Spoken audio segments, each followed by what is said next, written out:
Ooh ah ah, ting tang, walla walla, bing bang. It's VGC, the video game podcast, with me, Chris Scullion, Andy Robinson, and Pete Donaldson. This week is the state of play, Silent Hill, and pre-summer Game Fest jitters. But first, how are we doing, folks? Andy, are you ready to jet off to sunny Los Angeles? No, not really. Yeah, it should be all right. I don't think there's really much I can say at this point. Obviously, when we book meetings and stuff, we're kind of sworn to secrecy. But Yeah, it's quite clear that it looks like it's quite busy this year, especially compared to the previous two Summer Game Fests that were still kind of on a bit of a post-pandemic lull. I mean, I looked at my schedule for the first one 2 years ago this week, and it's like Street Fighter 4 and what's that Dead Space spiritual successor? Oh yeah, the one Callisto Protocol. Yeah, and that's it. But yeah, it certainly looks like I mean, you can see from all the showcases that there's a bit more going on at the moment. Growing. So it should be exciting. Yeah, Pete, as a man who I'm sure has watched his fair and maybe even attended his fair share of E3s over the years, is State of Play starting to feel like E3 to you? It is. I mean, it's kind of like the cornerstone of summer for many people. I think it's fair to say. You know what? As someone who kind of has a very small toe in your foul industry and the rest of my body out, it's just lovely to see my friends traveling together and going to America and having a nice time, and I just get excited because I can't do it.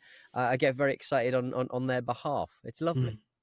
Well, speaking of people travelling, I can confirm that despite our jokes last week about hijacking, Jordan Middler has indeed landed in Los Angeles safe and sound, and is currently hooring it and touring it, as they say, in preparation for Summer Game Fest starting next week. He messaged me quite late last night on WhatsApp, and he revealed to me that every time he takes a long distance flight, he books the Wi-Fi, then complains about it and gets the money back.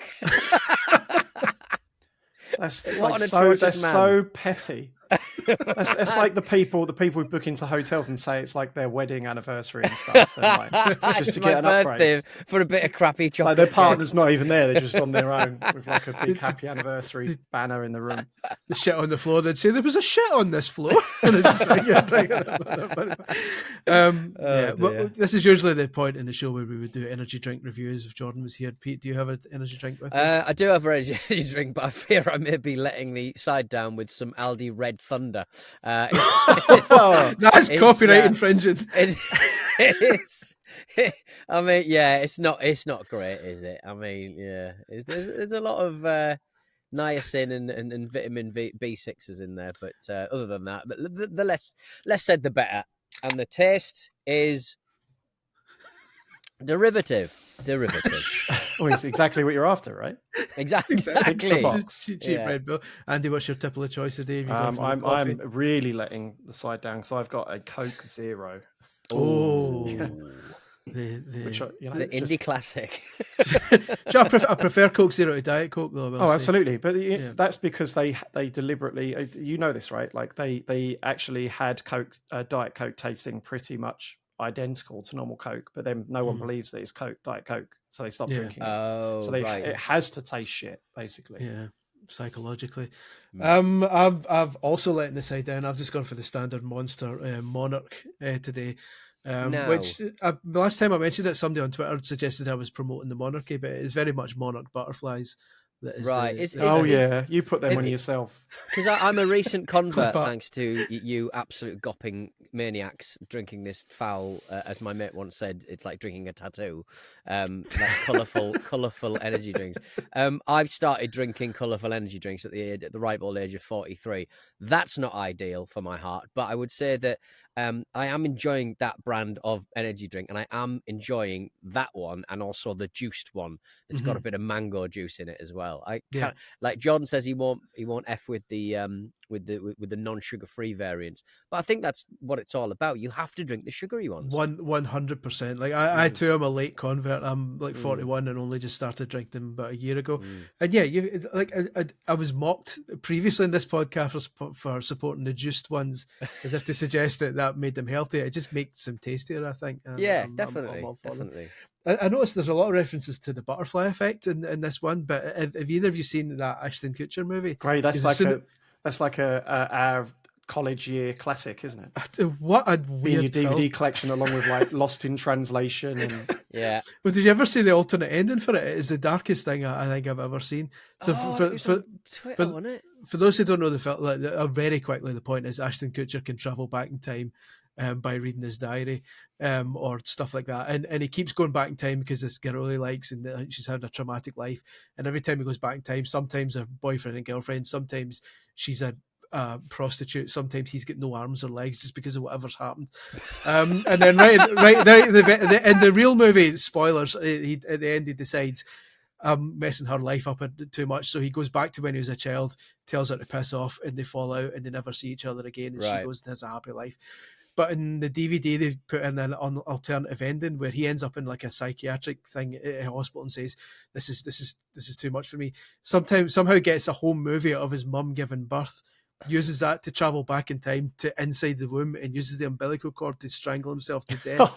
so that he's never born, so she never meets him. I'm like, Jesus Christ, Ashton. You know when like Jim almost cheats on Pam in the US office, sort of, with that young intern lady. Do you know like Jim refused to film a kissing scene with her because it would, if it's out there, it ruins the whole kind of memory of how good that show was. Yeah. Ashton Kutcher, you don't have to film this stuff. You don't have to film the scene where you. I can't imagine he filmed the No, maybe not. Oh, it'd be better if it was a just grown adult him in a big fleshy, slightly like see-through skin suit. Anyway, well, good. We should probably speak about games. That's been a whole 7 minutes, which I appreciate is short for this podcast. Usually we go a full 35 before a game's mentioned, but given that last night we had a lot of video games, we should probably go on to the PlayStation State of Play, which continued the tradition of video game companies deciding to host presentations on Thursday nights when I'm the only one covering news. I know you watched it, Andy Pete. Did you watch it, or did you do the clever thing and decide to just read the news in the morning? Read the news in the morning. Read what you put up. Went onto YouTube and just watched all the trailers and reacted accordingly. I got things on. Well, understandably. Unfortunately, my thing on was writing about it. It opened with Concord, which was the one that Sony had kind of first announced it like about a year ago, but didn't show much about it. And this is our first look at it. I think I saw you saying on Twitter, Andy, that the same as me, that it opened with a really I think everyone was saying the same thing, right? It opened with a really cool CG. A really cool CGI trailer, which was basically not Guardians of the Galaxy. It's like they lost the license at the last minute and did some color swaps. Like, shit, make him blue, But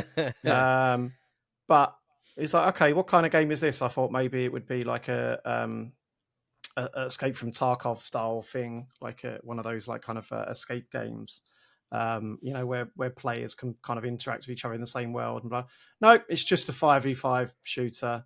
I got to say, I couldn't have been more disappointed from that transition from CGI to gameplay. And it seems everyone was saying the same thing. Like, is this it?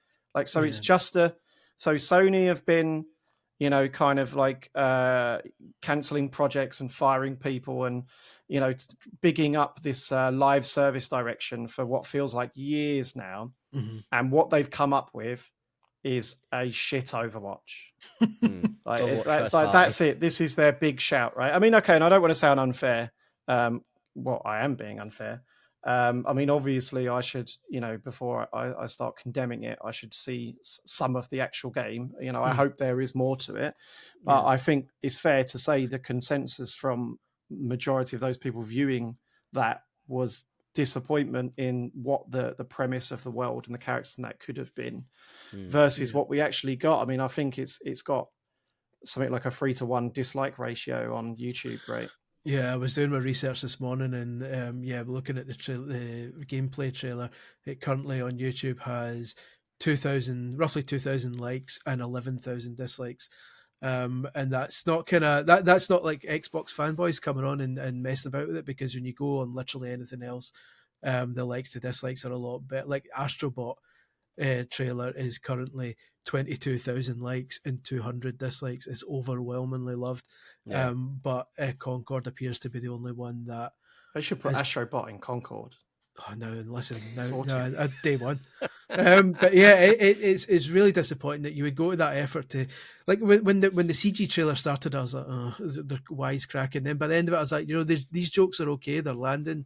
These are quite likable characters. I'm looking forward to seeing what this is. What they're doing. And then as soon as it becomes, actually, it's a 5v5 team game, and you're probably not going to hear them talking a lot, and there's not going to be. They're releasing a new CGI vignette every week, apparently, as if that's going to make up for it. But yeah, it's slightly disappointing.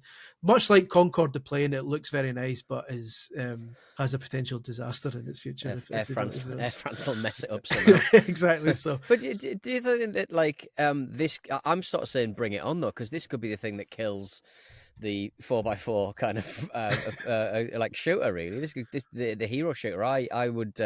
I want, if Sony can't get this right, no one can get it right, and everyone's gonna have to look everywhere else to Sony can't for new ideas. Genre. Yeah, no one can. So you're hoping that Concord will be the one that gives people team shooter fatigue, and everyone just steps away from the genre. Everyone just sort of go, let's do something else, please. I can get behind. I thought everyone already decided that about 4 years ago. Yeah, why do these things take such a long time to? Because presumably it's just like you say, CGI vignettes, like a couple of maps, and they don't feel like they should take as long as they do. Yeah. Well, speaking about things taking as long as they do, God of War Ragnarok is finally coming to PC. It has been given a September the 19th release date.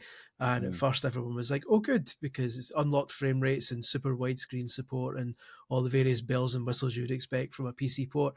But a cheeky wee bit of small print suggests that the game, well, outright states that the game requires a PSN account to play on PC, which hasn't gone down massively well considering the recent shenanigans that were going on with Helldivers, and then with Ghost of Tsushima having no PSN requirement for the single player mode, and it is this bullet in the arse, a self-inflicted bullet in the arse from Sony.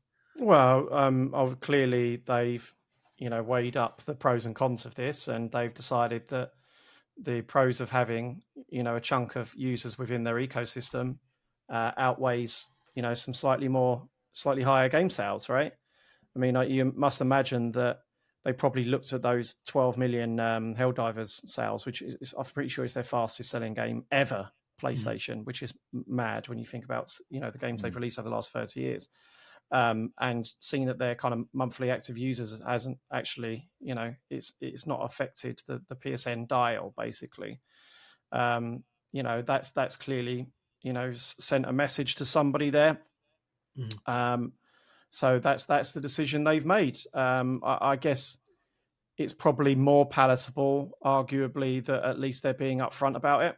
Whereas Helldivers felt a little bit, even though they actually did have that up front, a lot of people went into Helldivers not really knowing that they were going to have the rug pulled underneath them, especially. I mean, the main issue here is people whining about signing up for a PSN account haven't got much sympathy for me. Like, bore off. But there's like 170 countries or something that haven't got PSN, right? Yeah. But they all lost access they all lost legitimate access to Helldivers, which is a shame. And seems mad that Sony can't kind of do a workaround for them. Maybe they will. But the internet loves a drama, right? That is I think the kind of, like you say, that's a real issue here. But yeah, the internet has decided that the drama is what I have to sign up to. I'm not giving you my data, Sony, as if everyone who's got a PlayStation 5 hasn't already done it. And like you say, the Helldiver situation was kind of an awkward one because it was required initially for the first 3 seconds before the servers all crashed, and then they kind of pared everything back to get the servers up and running, and then finally said, "Okay, let's put this back in," and that was when the meltdown happened. Right. So it kind of has been. It was supposed to be a requirement for that. I suppose we'll see what happens. These things tend to, the backlash doesn't really tend to play out that much, and the games always tend to sell quite well anyway. It always seems to be a vocal minority who go, "Well, I won't buy it," and Sony will just go, "Okay, fine," but millions others will. So yeah. What are the kind of entry requirements for a PSN account? an email? Like, what is the outlay? There's no Well, financial outlay. the usual outlay, I imagine, but it's only certain regions can sign up for it. So I think that was a big sticking point, is that, you know, so it's not an ideological PC people. master race obsession kind of thing. It's very much. It's definitely partially that. Yeah, but right. you know, the legitimate issue is those people in those countries that are like, well, I've bought this game, you know, and now you're saying I can't play it because I have to sign up to this thing. Yeah. Okay. So they either have to use, like, there are workarounds, you know, like well, they're obviously not illegal, but it's only unsanctioned workarounds for that. But otherwise they have to get a refund and, you know, clear off, which is obviously not great. Yeah, not ideal. But yeah, it is what it is. Well, hopefully we'll see what happens when it comes out on the 19th of September 2024, Anno Domini. Also on the PlayStation State of Play, I'll just kind of briefly. There's a load of other stuff you don't care about. A load of about. other stuff. I will quickly skim through in case you didn't watch it and you hear something go, oh, that looks good. You can go and check out the trailer. There's a new Dynasty Warriors game. There's footage from Infinity Nikki, which is like an open world RPG thing. Some PlayStation VR stuff, including like an Alien game, which had like a really dodgy frame rate, but obviously it's early days for that, so you've got to imagine that's going to be fixed before it comes out. But it was such a small bit of gameplay. So brief. You think that you could get that right just for the 5 seconds that scene was on? Yeah, it was the worst thing with VR is bad frame rate. You will vomit. Yeah. And it's like it almost certainly will be fixed. But all you look at the comments is everyone just saying that frame rate's horrible, and it's just like, well, even run it through an AI just smooth it out. Just sort of going, it'll probably be better when we launch. Otherwise, as discussed, people will be sick, and everything will be fine. But yeah, an astonishing decision, bearing in mind there's just so little gameplay in that trailer. Yeah, Marvel Rivals, its own kind of team shooter, has also been confirmed for PS5, and we got a new trailer for the Until Dawn kind of remastery thing. But still no release date for that. It just says fall 2024. We then got a new trailer for Silent Hill 2 remake, which we'll discuss more in a bit for the Silent Hill transmission. What did either of you think of that? If you watched it, did you? Looks like Resident Evil Hill, right? Which is, I mean, I know that is the obvious direction that you take if you're remaking a horror game these days. But I've got to say, I'm not a big Silent Hill guy. I didn't really play any of the originals, so I'm the last person to ask about authenticity of this. But I am a massive Resident Evil guy, and it looked like RE4 to me. Yeah. I still can't decide what I think about it. It certainly looks better than the previous trailers. And when you look at not that likes and dislikes on YouTube are an indicator of anything, it's certainly got a much better ratio than the previous ones did. So people are warming to it. Yeah, I'm cautiously optimistic. Like I'm one of the apologists for the Medium, which is Bloober Team's kind of Xbox horror exclusive before it went multi-format. I liked that game. I didn't think it was the world's greatest game, but I enjoyed what it did. The atmosphere was really good, and I remember thinking at the time, if they make a Silent Hill, that would be really cool. So I'm curious to see what they do with it.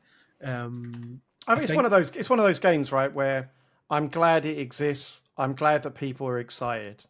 I mean, it's clearly a very treasured title. Yeah, you know, old school game. I really hope they get the game that they want. Yeah. I mean, obviously, a lot of people weren't massively chuffed when it was Blue, but they got a mixed track record. They have made some good games. Yeah. But they've also had some like missteps. It's just it says more about the bar that you put that sort of series on, right? Yeah. The expectations that there were some people that were a bit like unsure about that. You know, they've spent their time on it. It looks, you know, they announced it 2 years ago.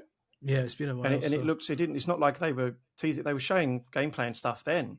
Yeah. So you'd have to hope that means they've taken their time. I mean, they're certainly under no pressure to pump it out. Let's just hope it lives up to everyone's expectations, I guess. Yeah, I'm cautiously optimistic. From that new footage, it's looking a bit better. The look great, and it's the first time we've ever in a gameplay trailer ever had the words "fart face" used. So that's true. Finally, breaking down walls left, right, and centre. To be honest, representation for the fart face community. For the fart face community, please. I sort of think that it must be quite with a spooky game. you presumably have access to all of the sound files to use, all of the atmospheric sound, and presumably that's the one thing that sort of doesn't change from sort of generation to generation. So I bet if there's a sound designer listening, you say what are you that talking about, Donaldson? You say that until Pyramid Head turns up in the remake and just goes, "Bleh." What the fuck was that sound effect? Do you not think that there's kind of like they just give them like the master files and they're allowed to dick around them with them at will? There's so many bloody channels and stuff these days. Yeah, right? I know. Yeah, but is there really between the PS2 era and now? We had that would have surround had sound two. back then, didn't we? Did they not have Dolby at that point? Did they have Dolby on PS2? I don't know. They had it on GameCube. I remember on GameCube, Dolby being a per game thing. The next generation, we've got Dolby. So, without digging through the archives in my brain, it doesn't seem right to me that it probably could do it, but I don't think it was standard. Either way, one of the things about these remakes that the kids love is when the soundtrack gets remastered as well. So like, Akira Yamaoka is producing like new music for it, but it's basically new versions of the old tunes from what I can gather, which suits me because Silent Hill 1 and 2 have got like two of the greatest video game soundtracks ever. So like I'm well up for that. But yeah, it's so far so good. We'll talk a wee bit more about Silent Hill. It's come out at a interesting time as well, right? Because if you look at the list of Summer Game Fest participants, Boca is on it. Obviously the director of the original Silent Hill's new studio. Yeah, he's horror game. I imagine there's a lot of Japan studio.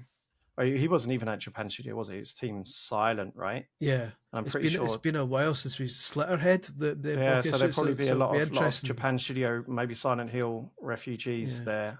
If they're involved, sorry, Pete. It's like BioShock going head to head with Living. Yeah, what is that? They can't be doing that. They can't be doing that. That's going to be. But yeah, so like that's a good point. If Boca is going to be at Summer Game Fest, then you would hope that Slitterhead would make an appearance again. So fingers crossed. We also saw the first gameplay of Monster Hunter Wilds, which I can confirm based on the gameplay is a Monster Hunter game. It's not really like a series that I've always wanted to get into it, but never had the time. So I couldn't tell you the ins and outs, but it looks like Monster Hunter, but nicer. I think that's fair to say. And then finally, we had the star of the show, I think, Astro Bot, simply self-titled Astro Bot game, just called Astro Bot. And this is like Nintendo level shit, I thought. Yeah, it looks amazing. That is legitimately one of the best games of generation so far. The Astro's Playroom, the pack-in game. It's just like, it's not just design-wise, it's not very, very tight, right? You don't spend more than 5 minutes doing anything, right? Yeah. Which makes it infinitely replayable as well. The mechanics are magic. It felt it's still the best DualSense game. Mm-hmm. Like it feels next gen on that sense. And it's delightful as well. Like it's just full of so much charm, right? Even Nintendo haven't done that to that level where Astro Bot packs in 30 years of PlayStation nostalgia into like a 2-hour experience, whatever it is. Yeah. And you can't stop, grinning throughout the entire experience, unlocking the most niche of accessories, PlayStation accessories, and then analyzing them in 3D. The slide tool. And then watching the little cute robots kind of scramble over them. And it's just a brilliant platformer. It's like a really, fun, nostalgic, delightful experience, even as a kind of like as a second player watching. Yeah. And I really, really can't wait to see how they're able to expand that into a fuller game experience, if you want to call it that. I mean, they've said it's absolutely massive in some of the kind of the stuff that's come out afterwards, like 6 worlds and 70 levels and boss characters and enemies and things like that. So yeah, I'm really super looking forward to this. I hope they smash it out of the park. I really do. That's the only thing that gives me mild caution, which I'll need to wait till it comes out, is that the free one, the Astro Playroom, was so packed and so like everything was rammed into it, and then that kind of 3 hour thing. To expand that out over 70 stages, I really hope it can continue. It doesn't have kind of like flat bits. I hope it can keep the momentum going all the way through.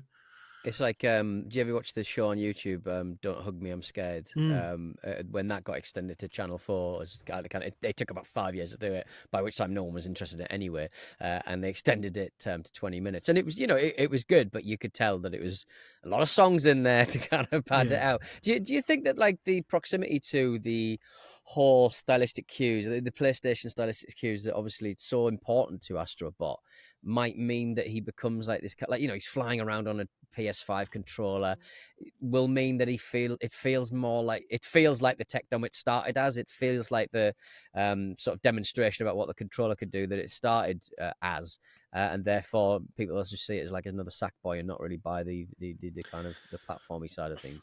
I hope not. I mean, it's obviously got the added benefit that everyone who has a PlayStation 5 already played the first one and knows it's fantastic. He's a shill, Chris. Chris is a shill. That's all I'm saying. People they want punk rock authenticity. Well, that's a very fair point, Pete. That's a very fair point. I'm just looking forward to seeing how many more references they get. And going back to your jibe about mod chips being featured in there, I hope there's like a boss fight against a PS1. And you beat it by putting a bit of blue tack in the disc tray to keep it open. But no, it's like Sony have already said that it's going to have loads of cameos again, like Astro's Playroom did, and they kind of. I mean, they've got a massive advantage. They've already they've made all the assets. Yeah, they've made all the mechanics, and they've made this small packing game, but they're already halfway there, right? Like most of those mechanics. Like, say, the monkey suit where you're climbing, which is probably the shittest one. Yeah. But, the pulling things and, rolling the ball and things like that, you could expand them into like an hour, right? Yeah. Into a bigger segments. You could develop those mechanics, add new ideas to them. And it's already, the battle's already half won, right? Mm-hmm. They don't have to create all these, imagine the amount of assets they had to make for all the characters as well. It's probably a pain in the arse. Yeah. That's by no means... the majority of it means they can just turn up and turn a 10-hour game out of it, but it's a good leg up. Definitely. And they must have tons of ideas left over from that original game. So I mean, I'm confident. I think it'll be good. And Sony's blog kind of article about it suggested that all these cameo characters will actually play more of a role in the game this time. They're suggesting that they'll all help him out. So you're probably going to get them teaming up with Parappa and Kratos, all the kind of robot versions of those at some point, which, if that ends up happening, is just any excuse to get Parappa the Rapper in the game again. Right after the State of Play, shortly after, it was a Silent Hill transmission. Which got me briefly pumped because when your man Mr. Silent Hill appeared at the start and said, "Please wait until the end," I thought, we're going to get something exciting at the end here. They proceeded to show 13 minutes of Silent Hill gameplay, which again looks totally fine. I'm happy with what I saw. More uses of the word fart face, which I thought was good. And then after that, I was waiting for the big surprise. They showed a bit of behind the scenes footage from the movie that's coming out, the next Return to Silent Hill. And then for like a good 5-10 minutes, they just showed all the Silent Hill merchandise you can buy on the Silent Hill shop, and then just said, "Thanks, bye." Okay, I'm imagining on like a conveyor belt. They might as well. They were literal cuddly toys. Yeah, I mean, I found it quite funny that the Silent Hill presentation was longer than the State of Play, and it was basically focused on one game. But again, it's a solid 13 minutes of gameplay. This is Bloober Team basically saying, "Look, here's the game, like no more," because obviously they've had problems with Konami in the past about how the game's been presented, and how it's been marketed, and this seems to be them saying, "Look," and especially after the footage, they then cut to a video package from Bloober Team with them basically getting to say their bit, and then it went to the actors for them to say their bit, and like literally every single person, if it was a drinking game, we had to take a drink every time someone said "faithful to the original," paying respects to the original. You'd be like at the hospital, you'd be listening to this podcast from hospital. But yeah, no, I don't think it could be looking any better than it currently does. Like, given the limitations and given like expectations of what Bloober Team has delivered in the past, I think it looks as good as it could. And yeah, we shall see. I think not knowing the originals all that well, I think some of the texture work in sort of exciting scenes, like there's some of the zombie models or whatever the hell you call them, they looked quite fun gamey at times, and I think again, not knowing what's been improved and what's not been improved. I mean, I kind of on nodding terms, like the hospital scenes from back in the day. I just thought that it was, a lot of the folks will be on like Angela looking different and stuff like that, but you're always going to get facial changes from generation to generation. And I think the hoodless sort of design is like nice and clean. I think that's really nice. But I think I think some of the texture work looked a bit wonky, but I think that's just me just assuming that at some point it's going to end up on an iPhone. Yeah, it certainly doesn't. It's not going to win awards for graphics, I don't think, which is odd because I thought the Medium was a really fantastic looking game visually, but this doesn't seem to push the bar that much more. I guess you get hamstrung by what you're having to build on. You can't deviate, I suppose. Yeah, I suppose, but yeah, we'll see. Well, that was this week. At the very end of next week, Summer Game Fest essentially starts. I only bring this up now because technically it'll start before the next podcast. Because on Thursday we're getting the Guerrilla Collective, which everyone knows is the highlight of Summer Game Fest. And we will, on early next week, we'll have the full schedule up on VGC, so you can kind of add stuff to your calendar and kind of prepare for the week. But briefly, there's a Summer Game Fest presentation. Obviously, there's a Day of the Devs. There's Devolver's got one. Ubisoft is finished, kind of wrapping it up with their show so far. We don't know about Nintendo yet when it's coming. Xbox has obviously got its showcase.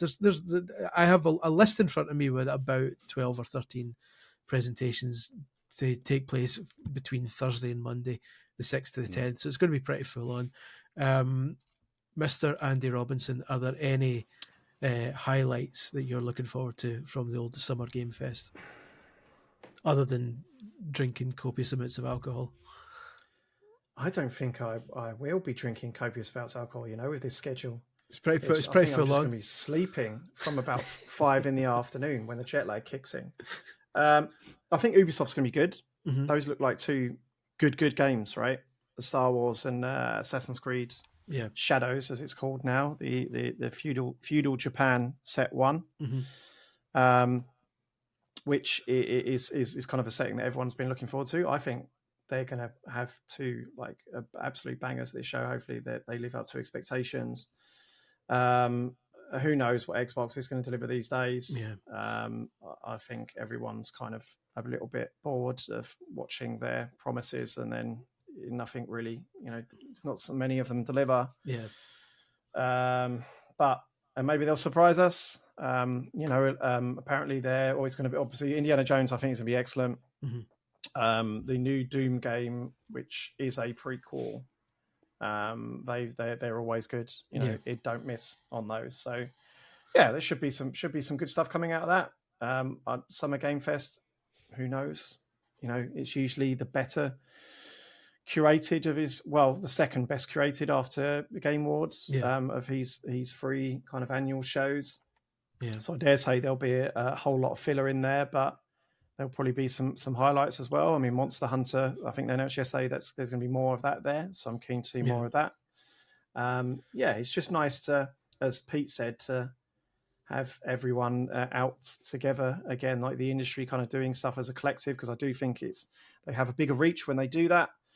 They're still missing the reach that E3 had, because E3 legitimately, it would be on the 10 o'clock news, right? They'd be talking about the Watch Dogs granny, or Keanu Reeves Cyberpunk. That would be on the literal mainstream news, which that's what we've lost by moving from E3. I'm still not totally convinced what's been gained, other than publishers saving some money on booth costs and union costs, because I mean, you only have to look at the list. You'll see next week, how many companies are participating. It gets to a point where you go, would it be much more convenient if they're all together, like say in a convention center, because even last year we were running from one side of LA for Ubisoft and then to another for Square Enix and then back again for everyone else. And, so, but yes, no, it should be certainly the most E3 ish of weekends we've had since the pandemic, I imagine. Pete, how do you usually deal with these events? Are you the sort of person who watches every single one, like an absolute diehard, or do you just pick and choose? No, it takes me back to kind of navigating the indie shows at WrestleMania last year in Los Angeles, just trying to get across Koreatown in an Uber, taking about 2 hours per journey from West Hollywood, where our base was, to downtown. So I let the people who know what they're doing basically deal with that traffic monstrosity, and I very much just I just wait until the morning and just, like I said at the start, just kind of hoover up what people are busting out. But I mean, there's plenty of kind of like rumored kind of games that are going to be kind of appearing there. I mean, like we had that Tomb Raider reveal of her new look, which is her old look, and she's got that. Has there ever been a more disgusting looking blue shirt in gaming? I don't think people criticise the hue of old Lara Croft's shirt. It looks like an old nan's worst play. It's awful. Looking forward to sort of see. Are we gonna? It is very teal. How are we going to see any of that? Mafia 4, the new BioShock. I mean, there's plenty of big hitters who could appear at some point. Is there any of those? The new James Bond game, the IO devs, the Hitman devs, doing their bits? Do we see Fable, or is this another year where we don't see anything? Well, it showed it last year, so you have to imagine they have to, right? I mean, if you don't see Perfect Dark at this point, you've got to write it off. Same with Everwild. I mean, how many years is that now? Yeah. Is that 4 years? At least. Yeah. It is like, what have you been doing? It's the what have you been doing check up on these games that you worry are going to fall off the league. I'd imagine it's a weird balancing act because these games take longer and longer to make. So, but at some point you've got to show something. Like, either don't announce it that early, in which case people think you've got no games, or like announce it early and then people say, well, let us see it. And then it's a balancing act of how early do you show this game, because you don't want another Halo situation where you show a game and everyone says that looks shit, mate, and then you've got to like firefight and try and win people over again. So it's weird. I wonder at which point they finally say, okay, here's what we're working on. Is this all just showing a game off so early? Is that just basically telling the shareholders this is the reaction that your money will get effectively? But it works both ways. If you reveal the game really early and they go gross, the shareholders go, well, we're not. I think it's probably more for recruitment more than anything. I mean, all of those teams are new teams working on those 3 games. Right. So they kind of announce and go, hey, come, so they can spend the next couple of years going, come and work on Everwild or come and work on Fable, right? I wouldn't want to work on a game that looks amazing. I want to look at a game that's rubbish. I could add something to that. I can't fix that. It looks great. Rubbish. I've got low self-esteem. Well, we all do. So okay. We are going to take a short break while we gather ourselves and try and rebuild our self-esteem. After this break, I am going to take over this show because we are in a situation that we're not usually in, and we're going to take full advantage of it. We will see you in a bit. Welcome back. It may have escaped your attention that Jordan Midler is not on the podcast this week, and we are in a rare situation where all 3 of the people on the podcast are old enough to remember the September 11 attacks. As such, because we are 3 old men, I've decided that this section of the podcast will be taken over entirely by Retro Chat, purely because we're in a situation where the 3 of us can remember everything. And we should enjoy it while it lasts. I don't know if either of you... Go on, you go, Pete. I watched the September 11th attacks with some elephants. Oh, did you? Yeah, I was working. Is there a punchline? Is there a punchline here? Because there is an amazing. They will never forget. That was it. No, that really wasn't it. No, I was working in the zoo, and I was watching on a very bad Yahoo sort of video stream news from New York. I didn't really know what the World Trade Center was, to be honest, but I did know what an elephant was, and that's how I got the job at the zoo. I mean, that's pretty basic criteria. Yeah, I was asleep when it happened because I was just about to start uni, like my journalism degree, and my dad woke me up and said, "Chris, come downstairs. A plane's flown into the World Trade Center." I was like, get your hat with the word "scoop" press written in. I put my hand on my Heat Tech T-shirt and checked it to make sure it was down. I said, "I'll be down in a second," and then I was lying in bed and I was like, "I don't know what the World Trade Center is, but I better go and have a look." I was very ignorant. But yeah, yeah, the good old days. When nobody knew what the thing is, we didn't know what it was, and then because it fell down, I presume we didn't need to know what it was. You know what I mean? Like it really existed for the British for like an hour in our minds, and then it went. And it's like, how soon we didn't know it. I should stress that I only mentioned 9/11 as a pithy segue to retro chat, and I Yeah, apologise to people who turned this into a 9/11 reminiscence. God rest them. I don't know if you noticed rest them both towers. And a bit of the Pentagon. I don't know if you noticed. Evercade announced a new arcade machine this week. Evercade are the ones who do the kind of handheld and the home console where you can plug cartridges in. And they revealed a thing called Evercade Alpha, which is one of these tabletop arcades you see a lot of kind of companies making now, but it takes their cartridges, so it's kind of like you can play multiple games on it. I don't know if either of you have any thoughts or cares about such a device. With the caveat that I know the PR Sean quite well, so I do have access to these things sometimes. I am personally a fan of the whole cartridge system, and when it first started, I thought that's going to be 3 releases and dead, and it's just gone on and on and on, really, and they're doing some really interesting stuff. Even like the Japanese kind of like vertical shooters, the Commodore 64 games and stuff. It's the sort of thing you just didn't sort of envisage sort of seeing in this format, and I think because the cartridges are interchangeable across the different devices, I think there's like in a world of quite crap kind of system on it, even the system on the chip ones, PGA ones, have been a bit rubbish these days. They in a world of quite disposable 1,000 games on an SD card kind of stuff, I think they're doing some really nice stuff, and I think this is an extension of that. And for a man who, I think I got bought one of those arcade 1-up machines from for my birthday for Christmas a couple of years ago, and I spent New Year's Eve ripping it to pieces and installing like a Pandora's box. Again, 1,000 games on an SD card job, and rewiring all of the joypads. So I have a lot of warmth for that kind of format of games, and I just quite like the fact that it's just one joystick, a few buttons, and a nice screen. So yeah, lovely. Yet to see it in the flesh, but good. And they look too small to me. Yeah, I was going to say I don't know how I feel about the mini arcade. Yeah, I'm not a fan. I mean, as their audience, obviously, arcade machines take up a lot of space. Yeah. That audience is not me. I as you can see, I'd rather have massive ones. I mean, I've got 2 over there.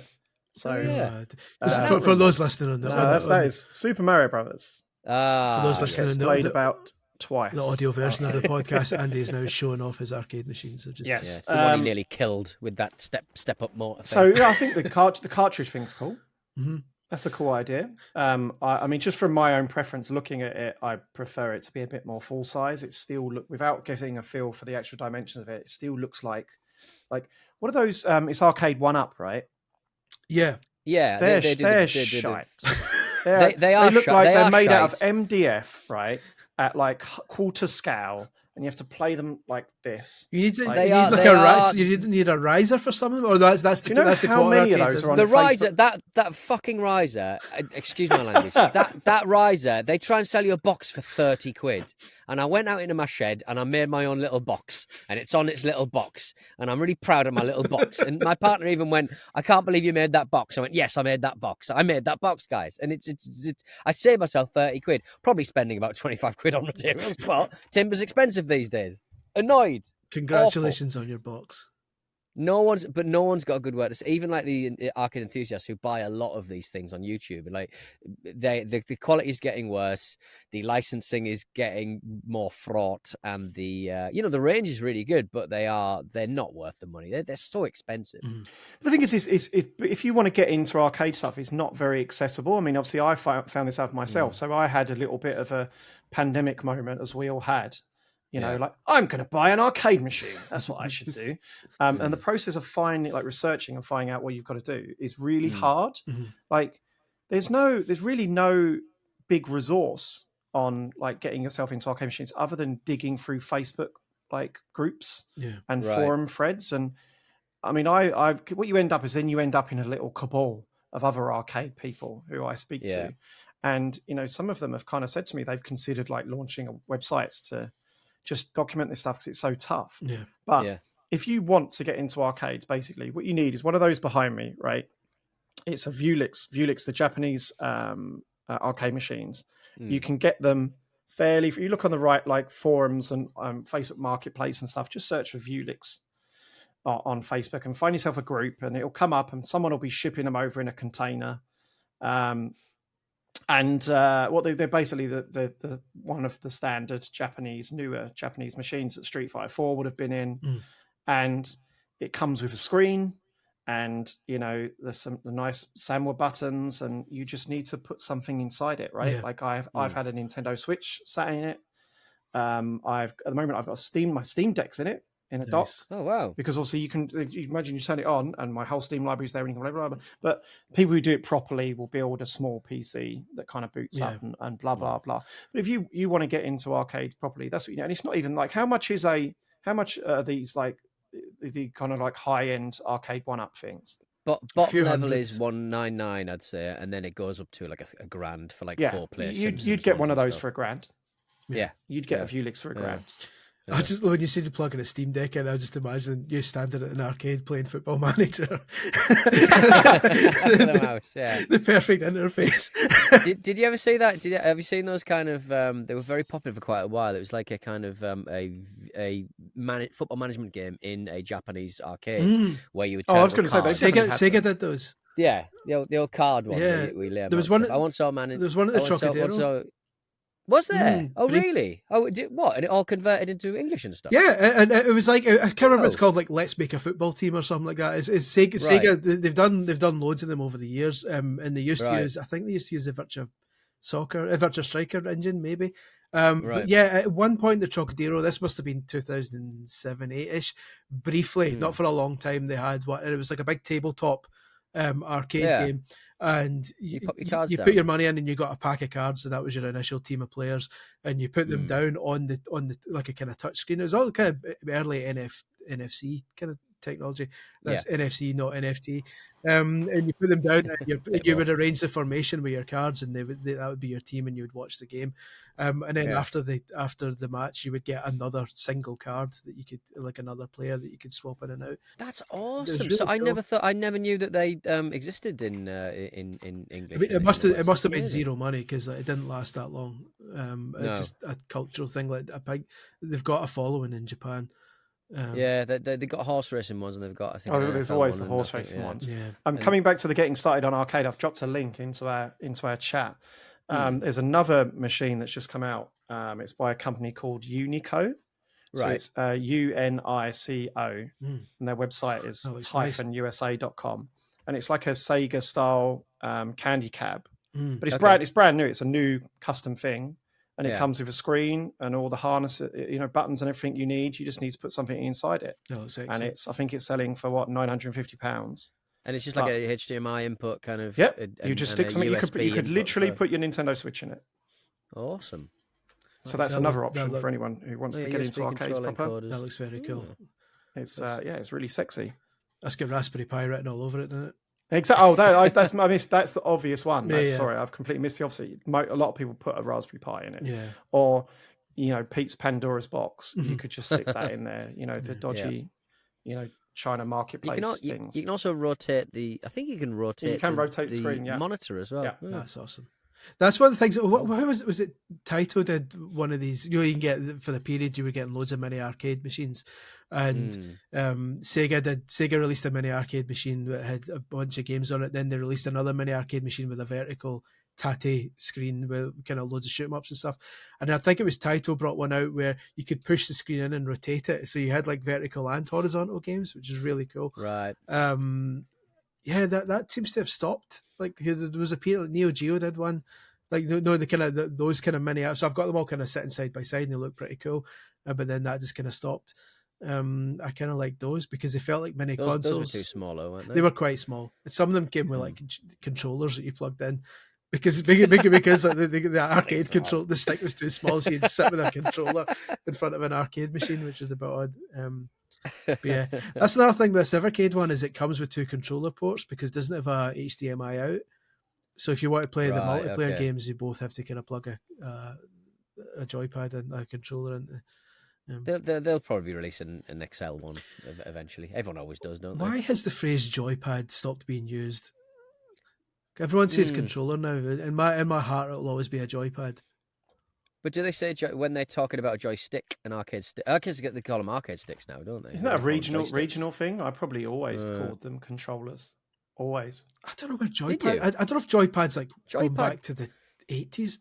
Like I definitely called my NES controller a controller. Yeah. Did you? Right. Isn't joypad a American thing? Maybe. I mean, I did used to read a lot of Game Pro and EGM back in the day. There was a shop in Glasgow that or used a Japanese thing. I bet there's a story there because they've got the Joy-Cons, right? I can give you a good 4,000 words on that. Leave it to me if you ever need it. What does I mean? Joysticks used to be from even like the Spectrum time, like Kempston joysticks and stuff was having the right controller was so important. The Amiga, the Bug joypad was obviously a bit of a revolution and stuff, and having the right controller was so important. And then you get into the sort of PE, because I never had consoles when I was a kid, so it was always computers and then a PC, and just getting any kind of joystick into one of those buggers and you used to have to kind of like install them into sound cards. Sound cards used to have joystick controllers in them and stuff. It was so maybe from my perspective, it was always joypad, joystick, because I was always a PC guy. I found what I'm gonna consider the official definition, which is Google's de facto source of Reddit. Right. Okay. This man says a controller is any device used to provide input for a video game. A fight stick for fighting games is a controller. A light gun for Duck Hunt is a controller. A guitar for Guitar Hero is a controller. The Wiimote and Nunchuck are controllers. A gamepad is a category of controller where the current standard configuration includes 2 thumbsticks, a directional pad, face buttons, shoulder buttons, and a start button. I would question that. So, what is he saying? Because what's the NES controller then? That's a joypad. He's saying the NES controller is a gamepad. The DualShock is a gamepad. The Duke is a gamepad. Switch Joy-Cons are gamepads. I still don't understand what his definition is here. Guy's a wank. There's no joy as well. There's no joy in here. I think he's saying this guy's claiming that anything that's not what we would count as a joypad, anything that like a peripheral is a controller. He's saying, which I question. I mean, it depends how petty you want to get. But I mean, like, if you want to get petty, the official definition of the PS5 controller is the DualSense wireless controller. Yeah, because like the Xbox wireless controller. Because Resi 4 had the chainsaw controller, and I suppose technically you get Dance Mat controllers, but guys, this all gets thrown out once you enter the heady world of the Microsoft Kinect, where you are the controller, or you are the gamepad. I certainly did feel like a pad when I was using it. Ultimately, people don't think about this stuff that's just been second nature since they were children, right? Until you get, kind of question. I mean, I remember the first time I went to the US for my first E3, and I was speaking probably to an American for the first time in person, and I referred to the Super Nintendo as the SNES, and they were like, "Yes." What? A snare? It's like, what's that? A type of slug? Snare? You mean the SNES? What? But it's also he could have worked that out. Also stuff he just could have done. Some people say analog stick, and some people say control stick, and some people just say stick, thumbstick. Just like we need to kind of we need to get together and exactly. We need to come. It was like some people put a space in video games and some don't. But the wrong people don't. Right, yeah. It's just like we need to come together as a community. And need a style guide. We need a community style guide. We do, because it's getting to like some people like, well, because the D-pad used to be called the control pad in the NES days, and D-pad seems to have now become the terminology. It's the up down left righter. It's the old up down left righter. Yeah, but listen, what can I say? Like we've I think we've sufficiently rambled for old men about retro games for long enough. But I have appreciated the opportunity as temporary host of this podcast to finally talk about old games without young bucks telling us that they were in nappies when the PlayStation 4 came out. So yeah, thank you very much for that. And as similarly, thank you to your listeners, you lovely people, for listening to the podcast today. Please, as always, send us your questions, comments, and concerns to podcast@videogameschronicle.com. Thank you for listening. You can follow me on Twitter at Scully1888. You can follow Andy at Andy_VGC, and you can follow the lovely Pete at Pete Donaldson. We would like to thank the great Grant Kirk. I would like to say his name properly for a start, because he deserves that. The man who claims to be Scottish. Well, we all do. A lot of us claim to be Gamepad Scottish. Kirkhope. Literally, we're the Scotland top. We would like to thank the great Grant Kirkhope for the VGC podcast theme song. I'm sure he himself would agree it is his finest work to date. Say goodbye, Andy. Goodbye. Say goodbye, Pete. See you later. Thanks, guys. Catch you on the flip flop.